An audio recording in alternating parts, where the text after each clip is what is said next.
We tell ourselves the path is complicated because it excuses us from taking the first simple step. But let's dive in further.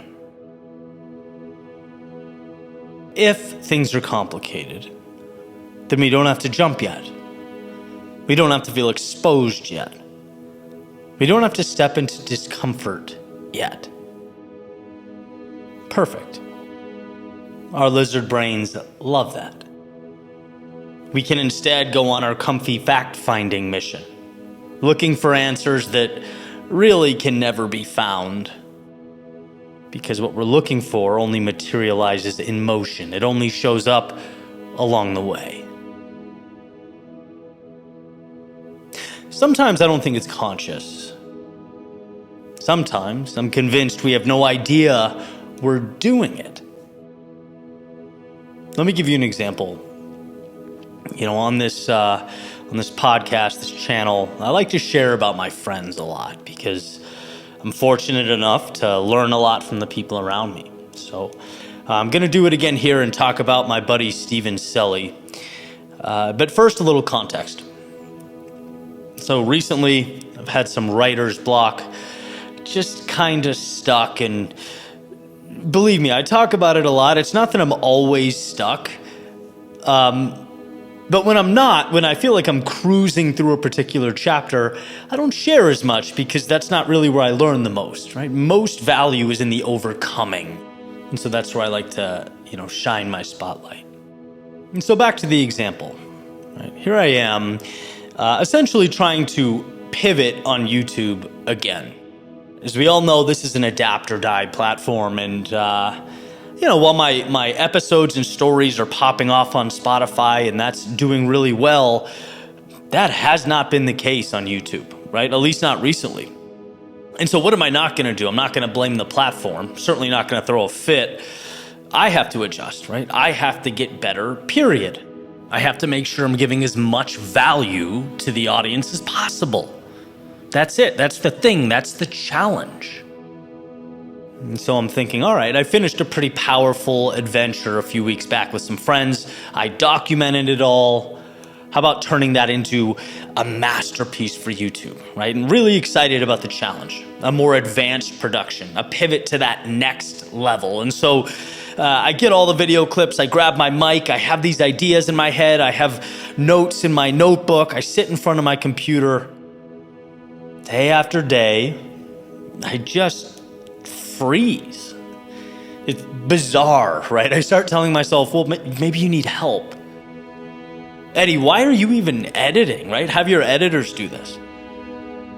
These clips aren't good enough. You shot most of it on an iPhone, right? You didn't get drone shots.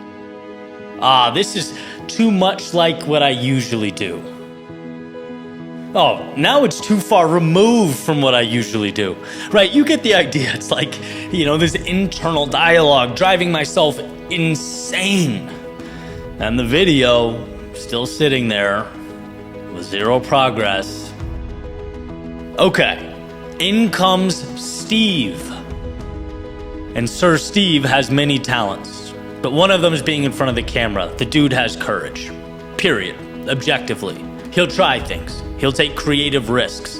And it's a numbers game, right? He'll tell you himself, sometimes he hits, sometimes he misses. Sometimes he really hits, sometimes he wildly misses. That's the life of brand building and content creation. But the last year or so, he's gone all in on music. And I get a message from him, sends me this music video where he's at the beach performing one of his songs, right? And he asked if I'd give feedback. I said, of course, happy to, right? And I watch it. And as I'm watching it, I'm like, wow, the cinematography is beautiful. And the idea is simple, simple but well done, like a cinematic simple, the kind that's hard to do. Because when you're filming that type of thing, you take one step too far and you kind of overdo it. It's easy with that kind of thing to quote unquote do too much, right? And so in my humble opinion, the dude just nails it on this video. And so we're talking and I'm like, hey, who did the video for you? And he goes, me. And I said, and who else? And he said, just me and a tripod. And I'm like, what? And I watched it again, and sure enough, yup, every shot is still, right? There's no movement, clearly set up on a tripod. But the setup and the placement of the subject and the changes of scenery and the color grading was also good that I didn't even notice. He's just having fun in front of his camera. With, by the way, a lens and setup that cost 1/3 of what mine does. This is not about complexity. And that's kind of when I realized, like, I'm trying to complicate the simple. Trying to reverse engineer an outcome instead of just saying what I want to say. Instead of pressing play and letting it fly. Right? I'm trying to find little pieces of perfection all around me when it's the imperfection that connects with people. It's the realness that matters. You do it because your soul is pulling you in that direction. You're doing it because you love it. You're doing it because you have something to say. This isn't a paint by number. This isn't how do we get views. And deep down, I know that. I've always known that. But fear has a way of exposing you. It's subtle. And I didn't even realize the reason I was dragging my feet is because somewhere deep down I was afraid. I was afraid that if this didn't work, I'd be back to square one. If this fell flat, I wouldn't have the answer that I was so sure I had. See, you don't win afraid. You can't win afraid. I don't need a Hollywood film crew or sound engineers or some secret formula. I don't need to study 30 Mr. Beast videos or watch every ultra marathon, documentary ever made. I need to trust myself and my abilities and what brought me here. What I need, like Steve, is to trust myself enough to turn the camera on and just go, to relish the simplicity, because simple means less friction. It means fewer obstacles between where you are and where you want to be. And look, I've been doing what I love for over a decade. And still, these reminders change my life. Still, I get yanked under and need to be pulled up by those around me. Still, the basics become camouflage behind things that don't matter at all. And I'm not ashamed of it. It's life. The difference is now, I recognize it. I remember that being stuck is being afraid. They're not different. And for every excuse we make to ourselves about not being ready, not being good enough, or having what we need, there's a Steven Selly on a beach singing into a camera set up on a tripod with zero excuses. Sure, this is me sharing a personal epiphany, but it's also a call to arms. Because I don't know you, but I bet you have some version of this in your world. I bet there's something you want to try or start. I know there's something that's been on your mind, perhaps tucked away, kept in the shadows until you promised yourself the time is right. It will never be right. You'll never have everything. And the people that live lives of freedom, the ones who change things, they go. They don't tell themselves they need Steven Spielberg. They grab the tripod and they walk outside.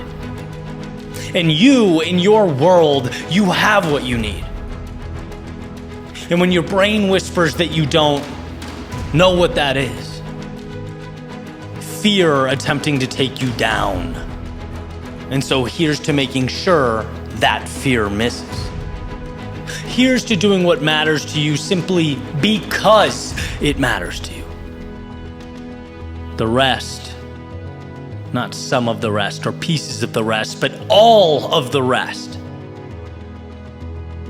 is noise.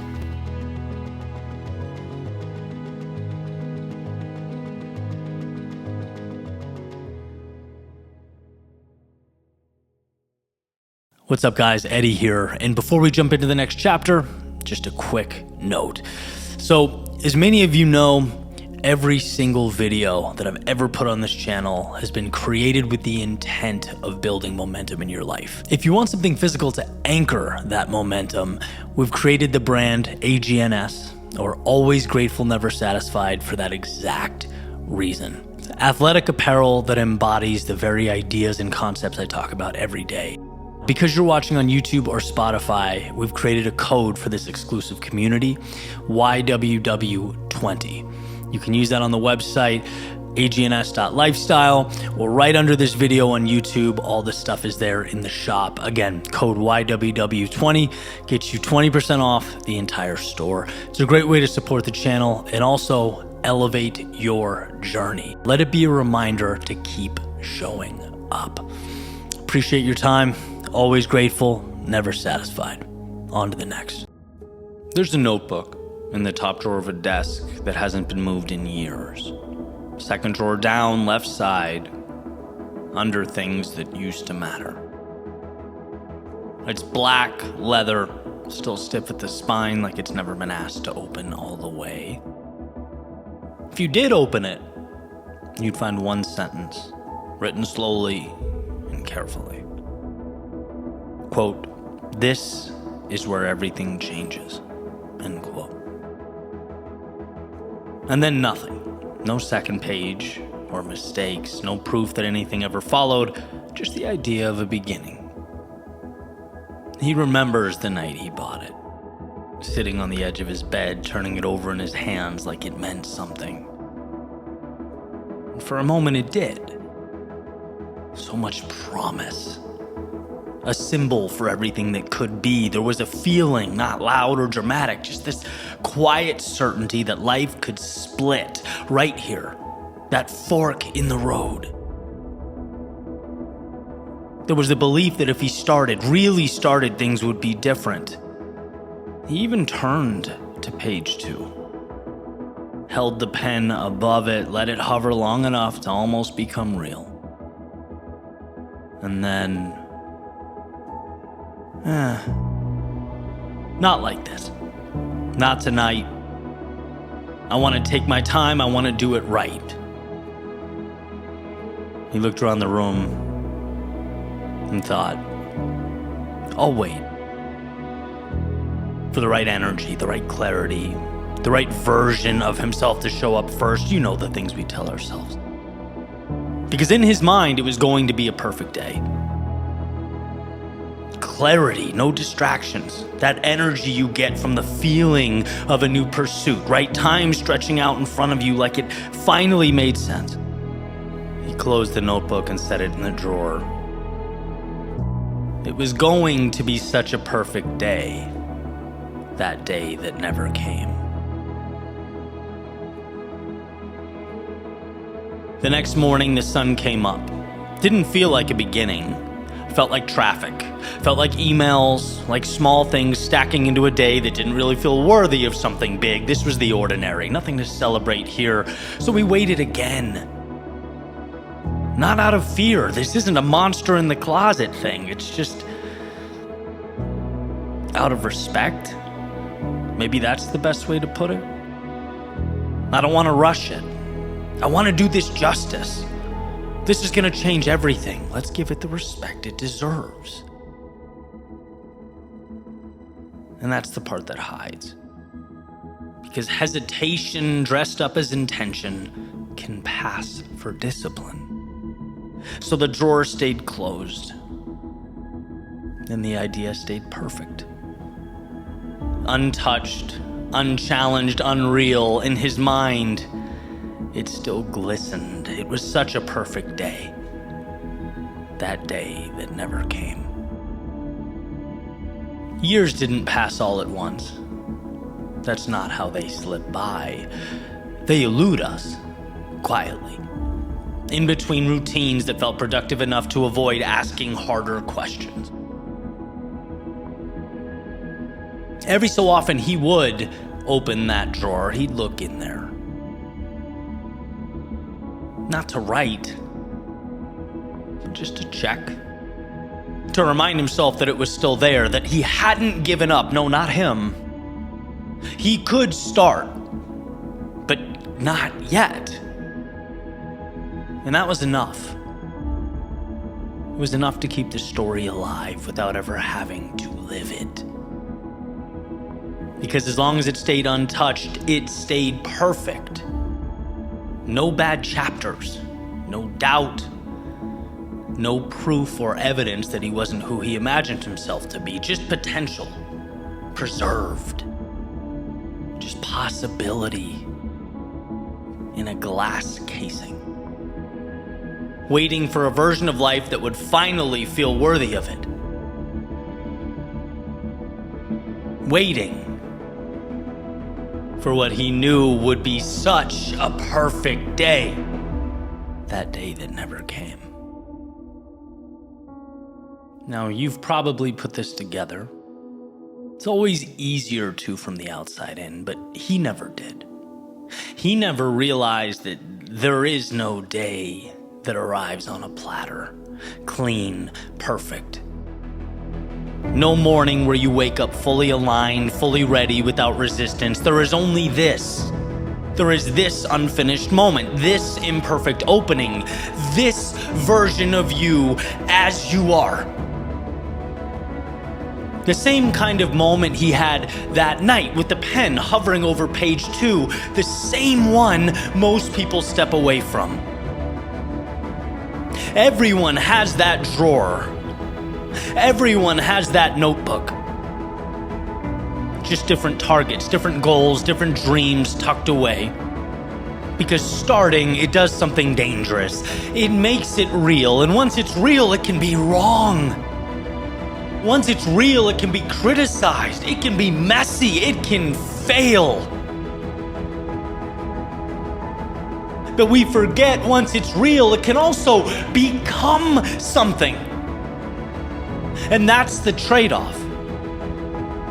You either protect an idea of perfection, or you build something that can tangibly matter, change your life, affect the world around you. You don't get both. And one day that drawer becomes a memory. That notebook becomes something else entirely. Not a beginning, but a question, and you know the question. What if? And when you look back, you don't remember the days you waited. You remember the weight of knowing you were close and didn't move. You remember the version of you who stood at the edge of a new life entirely, again and again. You remember how good that felt in the moment. Closing your eyes and imagining what it could be. Waiting for life to feel just right. You could feel it move through you. It was such a perfect day. That day that never came.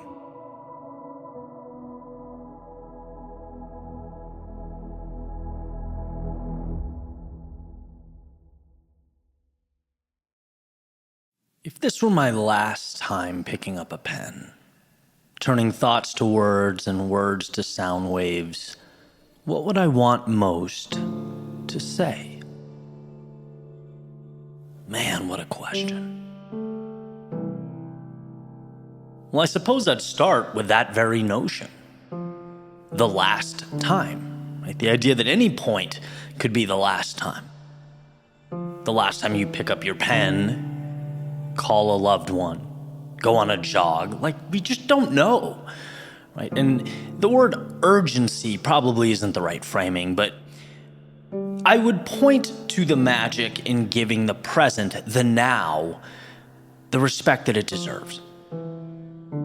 Not treating each moment as though it's merely a bridge to the next moment. I'd emphasize the notion that every breath is the opportunity. I'd probably reference some of the things I've learned recently. Not because of recency bias, but because of the fact that it took me so long to get it, that it took me decades to finally understand so many of them. For example, people. People is a big one. It's been a very big theme, right? Having the right people in your life fixes so many other problems. What do I do when respect isn't reciprocated? How do I handle constant misalignment in my life?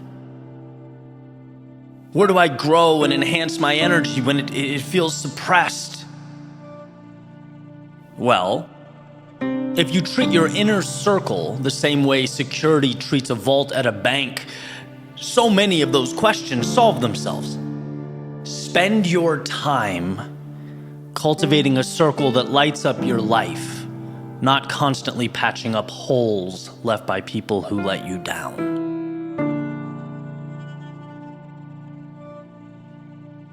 Let's see, I'd suggest a perspective shift, a very specific perspective shift. See, we look at life through a personal lens. We see the world as we are, and that makes sense. It's logical. But it's important to know that we're often incapable of seeing life through the eyes of others. It's just impossible to feel their pain or understand where they've been. I've come to this recently as, there are just people in my life that I'd swear to you are angels. Like, honest to God, angels walking amongst men. They're so kind and loving, and they're so giving, and they radiate positivity and hope and beauty. They just remind you of the good in life. And so you assume if you were to turn them upside down and shake them, that's all that would come out of their pockets, right? Good stuff. But behind their eyes is often silent struggle and internal battles, a desire to give others love that perhaps they didn't get somewhere along the way. Look, I'm not saying this to be a downer or to turn an objectively good thing into a sob story. I guess I'm just suggesting that you take care of the angels in your life. Sometimes their wings are the heaviest.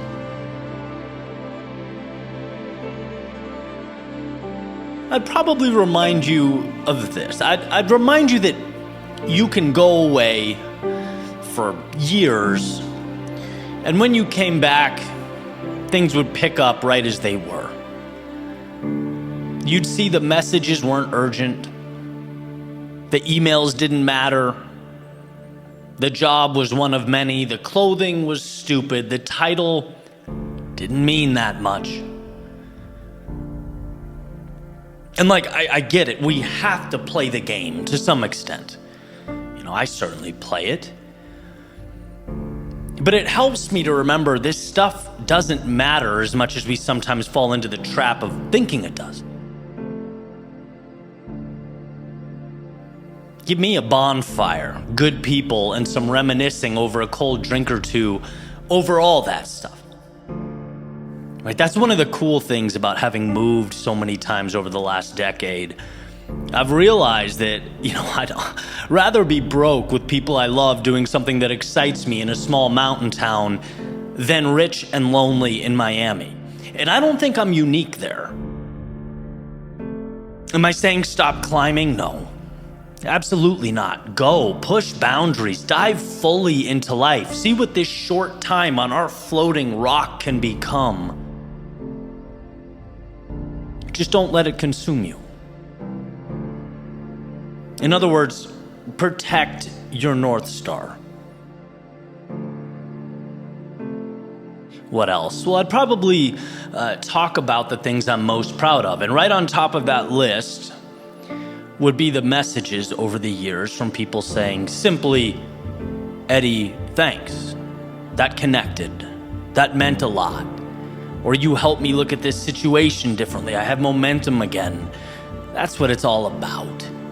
And I'd ask you, what can you do that you love that leaves this place a little better than you found it? I'm not saying you need to cure cancer or invent a car that time travels, although that would be awesome.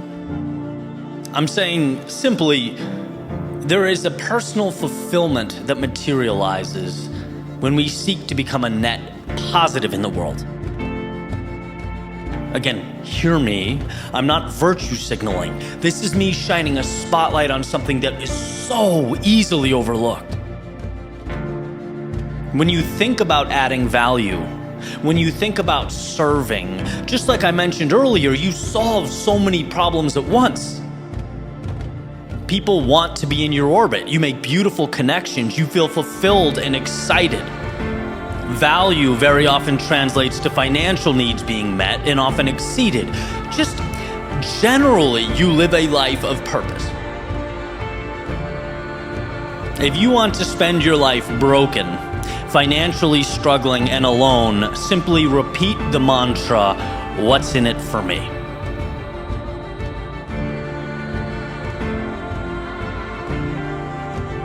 I'd also think about the seasons of my life.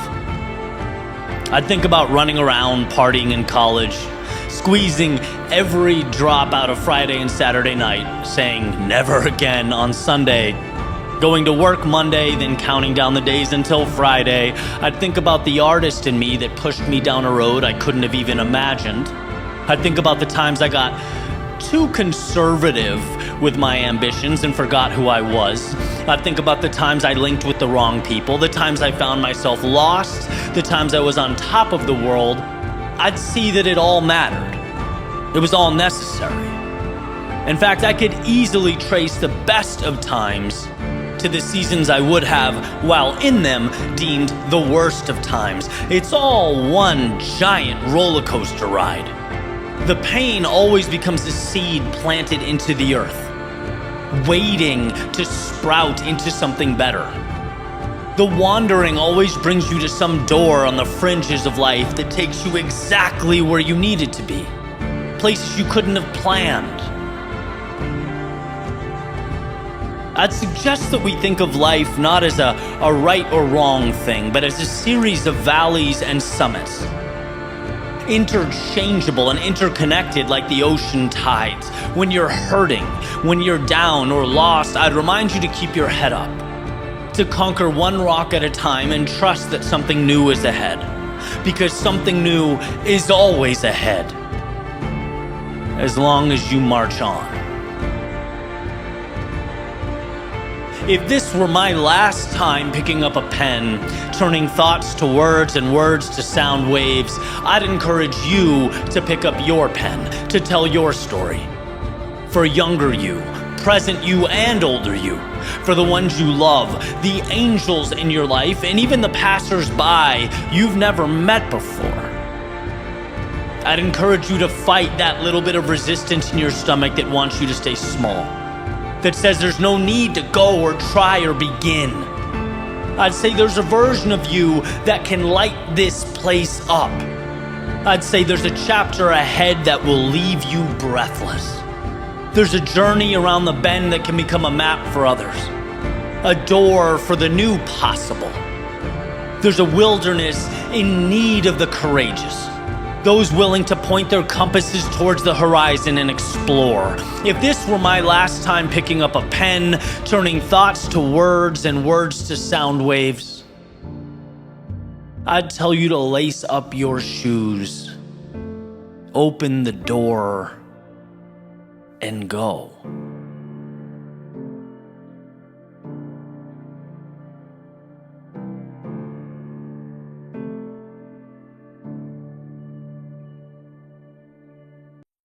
I'm about a mile in. Everything feels good. Almost too good. And I've been here before. This is the lie. This is where you start thinking, oh wow, you've got this, man. Today is your day. No demons here. But I know better. Because the run doesn't start when it feels good. It starts when it doesn't. Like that old Muhammad Ali adage, I don't count my sit-ups. I only start counting when it starts hurting because they're the only ones that count. And so about 3 miles in, light bulb goes off. There it is. That shift, subtle at first, right? Breathing gets a little tighter, legs a little heavier, and a voice shows up. A familiar voice. Hey, ease up. Let your foot off the gas. It's not loud or dramatic. It never is. It's just suggestive. Take a little off. You can still finish strong. You'll find some later.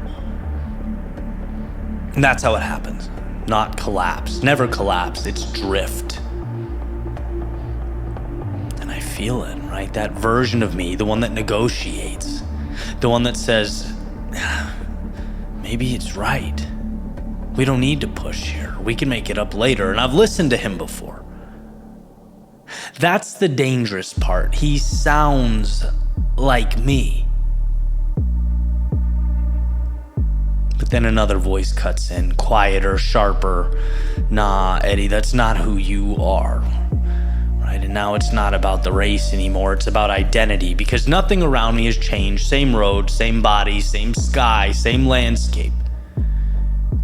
But I feel myself at that metaphorical fork, standing there. Do I fold or push? 5 miles in, it gets loud.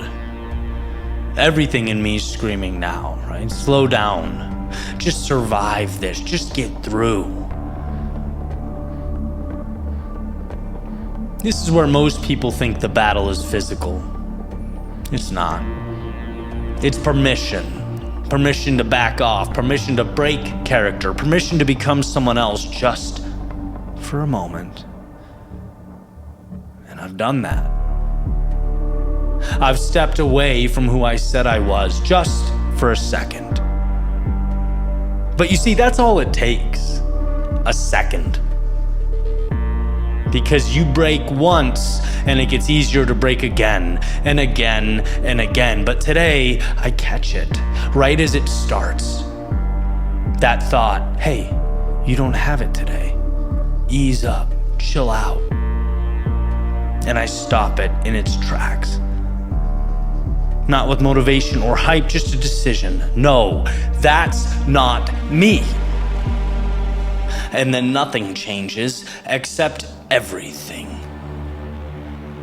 Pain's still there, legs still heavy, but now there's no negotiation, no conversation, just movement, silence, steps on the pavement, breath in and out. Because the truth is, you don't rise to the level of the moment, you fall to your identity, to who you know yourself to be,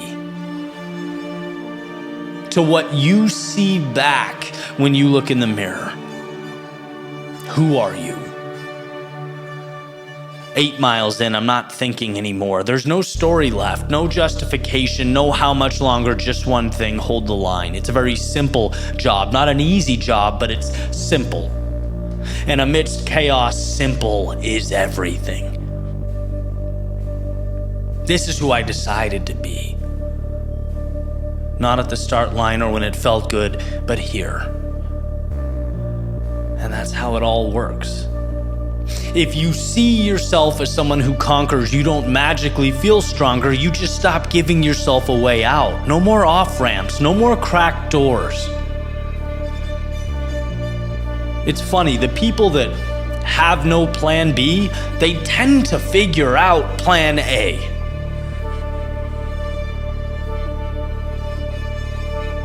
So if you see yourself as someone who folds, know that you won't collapse all at once. You'll just keep accepting those small exits, those off-ramps, the plans B, C, and D, until there's nothing left to hold on to. The body follows that, always. Crossing the finish line, there's no surprise, no shock, because this was decided miles ago, the moment I chose who I was going to be when it got challenging. So don't tell me about your goals or your plans. Tell me who you are. Who are you when the voice shows up? That's the only moment that matters. And the thing is, like so many things, that voice doesn't just show up in a foot race, it's everywhere. It resides around you. Different race. A few months in, building something, and it's quiet. No sales, no traction. But there it is again. Eddie, maybe this isn't it. Maybe you're not good enough. Maybe you can't do this. It's not loud. It's always reasonable at first. Dude, maybe it's time to pivot. Maybe it's not working. And I recognized it immediately. Same voice, different race. Same voice, different race. Because nothing's actually changed. Same effort, same path, just less proof. And this is the moment. Not strategy, identity. Do you fold or hold the line? Because quitting doesn't feel like quitting in these moments. You have to remember it's a wolf in sheep's clothing. Here, quitting feels like logic. It's intuitive. It makes sense. But I've seen this before. This is where people step off and tell themselves, it was the right call. You had to. So I go back into the archives and I pull out the memory, the recollection. Boom. This is where I must stop the conversation. Same decision. No. And nothing changes except that there's no way out now. No negotiation, just execution. Why? Well, because if you're someone who keeps going, you keep going here. And if you're someone who folds, well, right now is where it happens. So you move. And then some time passes. You're a few weeks in, different race. Someone leaves your life and it hurts and everything feels different, quieter, heavier, and that voice shows up again. Hey, you don't have to be strong right now. You can stay here a little longer. You can let life collapse around you. You have every reason to. Let it go. It's not loud, it never is, just inviting. But I recognize it, same voice, different race, because nothing has actually changed. The world is still moving, life is still asking. I'm just slower to answer. And this is the moment. Not emotion, identity. Stay or step forward. Stopping doesn't feel like stopping, it feels like protecting yourself. Again, intuitive. I hope you see the pattern here. It doesn't matter the race, the same rules apply. We're still governed by the same principles. This is where people get stuck and call it healing. So I stop the conversation and move. Not fast, not perfect, just forward.